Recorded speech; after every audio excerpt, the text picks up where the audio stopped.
नमस्कार, स्वागत है आपका खबर एक मिनट में। मैं हूं आपके साथ मेनका चौधरी और इस बुलेटिन की शुरुआत बड़ी खबर के साथ। कारोबारी पीयूष जैन को मेट्रोपॉलिटन कोर्ट ने 14 दिन की न्यायिक हिरासत में भेजा है। कानपुर और कन्नौज में डीजीजीआई और आईटी रेड के बाद कारोबारी पीयूष गोयल को रविवार रात को गिरफ्तार किया गया था। आज सुबह कानपुर में महानगर मजिस्ट्रेट की कोर्ट में पेश किया गया। पेशी के बाद कोर्ट में दरवाजा बंद कर जैन के रिमांड को लेकर बात हुई, बहस हुई, सुनवाई हुई और फिर कोर्ट ने जैन को 14 दिनों की न्यायिक हिरासत में भेज दिया। छापेमारी के दौरान पीयूष के ठिकानों से डीजीजीआई और आईटी टीम ने भारी मात्रा में कैश और नकदी बरामद की है। कई महत्वपूर्ण दस्तावेज भी हाथ लगे हैं।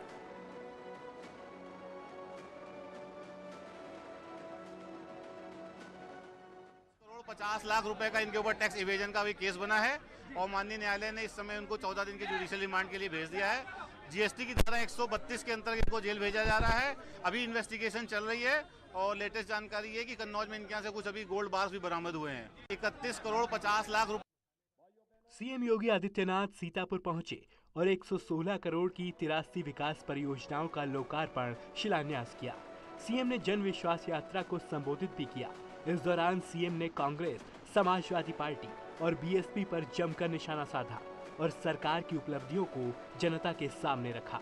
योजनाओं से वंचित ही नहीं करते थे, बल्कि गरीब को जो आज फ्री में राशन की सुविधा उपलब्ध करवाई जा रही है, इस राशन की सुविधा को भी ये हजम कर जाते थे।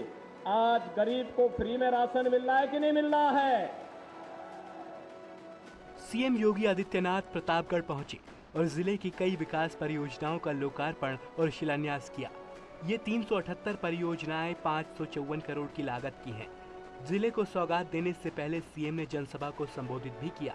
सीएम ने अपने संबोधन में कहा कि 2017 से पहले यूपी में विकास रुका हुआ था, गरीबों का पैसा गरीबों तक नहीं पहुंचता था, भ्रष्टाचार चरम पर था, लेकिन अब यूपी की तस्वीर बदल गई है।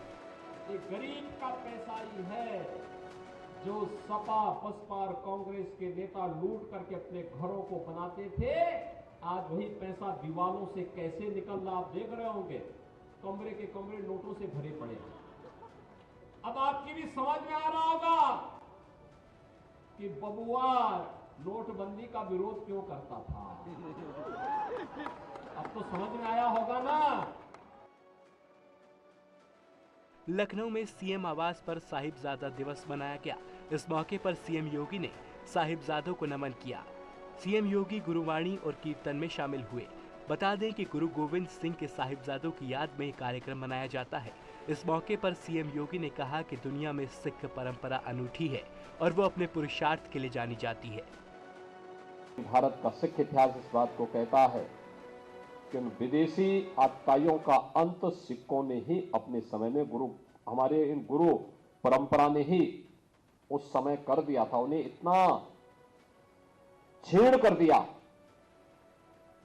कि वे आगे पूरे भारत को इस्लाम में बदलने की जिस मंशा के साथ आए थे, आज भारत भी बचा है, भारत का सनातन धर्म भी बचा है।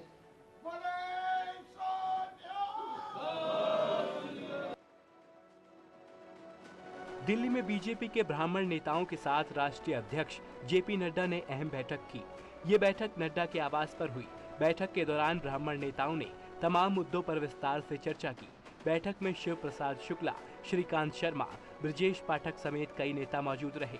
पार्टी अध्यक्ष को ब्राह्मणों की मांगों को लेकर एक पत्र भी सौंपा गया। उत्तर प्रदेश में चुनाव की दृष्टि से आज राष्ट्रीय अध्यक्ष जी ने कुछ मार्गदर्शन दिया है और उसमें आदरणीय धर्मेंद्र प्रधान जी और वरिष्ठ नेता लोग रहे। पार्टी के शिव प्रताप शुक्ला जी, ब्रजेश पाठक जी, सभी लोग रहे। राय भी नहीं, कुछ एक मांगे भी दी गई हैं कि क्या क्या और किया जा सकता है। ऐसा एक मांग पत्र भी दिया गया है। स्वाभाविक है कि सब लोग यहाँ आए थे तो उनसे मिलना चाहते थे। समय उनका मिल गया तो जाकर के मिल लिए। इतने सिर्फ इतना ही कह सकते हैं कि चुनाव जीतने का मंत्र उन्होंने दिया। प्रधानमंत्री नरेंद्र मोदी ने हिमाचल प्रदेश को 11,000 करोड़ की सौगात दी है। पीएम ने 7,000 करोड़ की रेणुका बांध परियोजना और 1,800 करोड़ की 200 मेगावाट से ज्यादा की पनडुब्बी परियोजना की आधारशिला रखी। अपने संबोधन में पीएम नरेंद्र मोदी ने कहा कि हिमाचल प्रदेश सबसे महत्वपूर्ण फार्मा हब में से एक है और पिछले 4 सालों में हिमाचल प्रदेश ने विकास होते देखा है। इसके लिए पीएम ने सीएम जयराम ठाकुर की जमकर तारीफ की। जयराम जी और उनकी परिश्रमी टीम ने हिमाचल वासियों के सपनों को पूरा करने के लिए कोई कोर कसर नहीं छोड़ी है। इन 4 वर्षों में 2 साल हमने मजबूती से कोरोना से भी लड़ाई लड़ी है और विकास के कार्यों को भी रुकने नहीं दिया। पीएम मोदी कल कानपुर को मेट्रो की सौगात देंगे। पीएम मोदी खुद बच्चों के साथ मेट्रो ट्रेन में सफर करेंगे। वो आईआईटी से गीता नगर तक जाएंगे। इस मौके पर सीएम योगी भी मौजूद रहेंगे। ये मेट्रो 31 दिसंबर से आम लोगों के लिए शुरू हो जाएगी। पहले फेज में मेट्रो आईआईटी से मोती झील तक चलेगी। 2 साल में कानपुर मेट्रो तैयार हो गई है। पीएम मंगलवार सुबह करीब 10:30 बजे चकेरी एयरफोर्स स्टेशन पहुंचेंगे।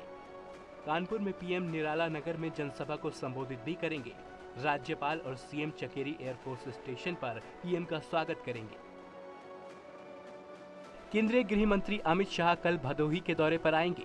यहां वो पार्टी की जन विश्वास यात्रा में शामिल होंगे और जनसभा को संबोधित करेंगे। ज्ञानपुर के विभूति नारायण राजकीय इंटर कॉलेज के मैदान में जनसभा होगी।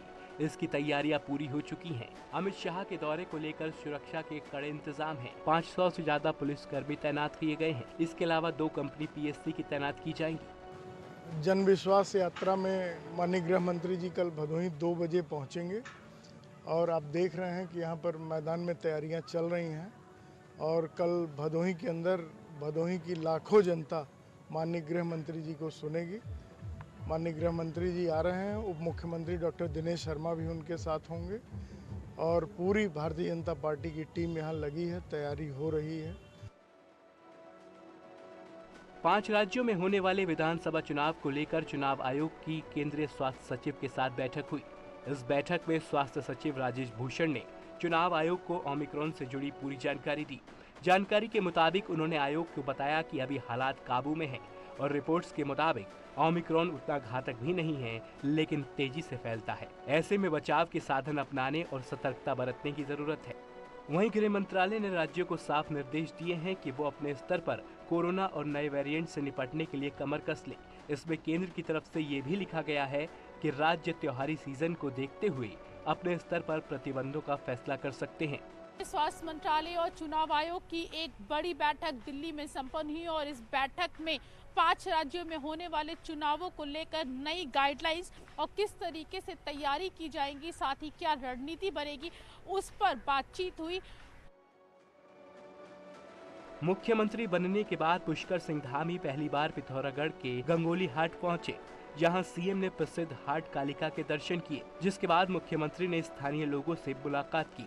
गंगोली हाट दौरे में सीएम पुष्कर धामी ने विभिन्न परियोजनाओं का शिलान्यास और लोकार्पण भी किया और जनसभा को संबोधित करते हुए पीएम मोदी की जमकर तारीफ की। माननीय प्रधानमंत्री जी देहरादून में आए थे और देहरादून में उन्होंने मंच से कहा था कि मैं 5 साल पहले आया था और 5 साल बाद फिर आ रहा हूं। तो 5 साल बाद आ रहा हूं तो मैं यह आपको बताना चाहता हूं कि 5 सालों के अंदर उनके नेतृत्व में उत्तराखंड के अंदर 1 लाख करोड़ रुपए से भी ज्यादा योजनाओं की स्वीकृति प्रदान हुई है। उत्तराखंड के सीएम पुष्कर सिंह धामी से 2 दिन पहले हुई मुलाकात पर हरक सिंह रावत ने प्रतिक्रिया दी है। उन्होंने कहा है कि बातचीत के दौरान 2 मामलों पर सहमति बनी थी। हरक सिंह ने कहा कि कोटद्वार मेडिकल कॉलेज के लिए 25 करोड़ रुपए की रकम जल्द जारी होगी। वहीं कोटद्वार मेडिकल कॉलेज के लिए प्राचार्य की नियुक्ति भी होगी, जिसके आदेश इसी हफ्ते जारी किए जाएंगे। 2 दिन पहले हरक सिंह रावत नाराज हो गए थे और कैबिनेट बैठक छोड़कर चले गए थे, जिसके बाद उनसे सीएम की मुलाकात हुई थी। आज माननीय मुख्यमंत्री का अप्रूवल मिल गया। आज उम्मीद है कि 25 करोड़ धनराशि की स्वीकृति आज वो वित्त में इस समय पत्रावली गई हुई है। कल माननीय मुख्यमंत्री ने अप्रूवल कर ली थी और अभी पत्रावली वित्त में नंबर पढ़ने के लिए गया है और मुझे लगता है कि आज उसका शासनादेश जारी हो जाएगा। और हम सहमति ये भी बनी है कि प्राचार्य की भी नियुक्ति तैनात कर दिया जाएगा। बीजेपी की जन विश्वास यात्रा कासगंज होते हुए बदायूं सीमा पर पहुंची। यात्रा में डिप्टी सीएम केशव प्रसाद मौर्य भी शामिल हुए।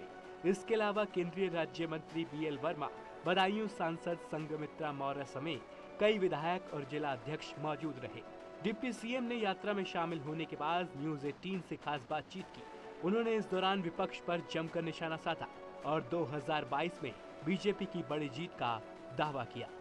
वैसे 2022 में जनता के आशीर्वाद, समर्थन से, कार्यकर्ताओं के परिश्रम से, केंद्र और प्रदेश सरकार डबल इंजन की सरकार के द्वारा किए गए काम के दम पर फिर हम 2022 में 300 से अधिक सीटें जीतेंगे।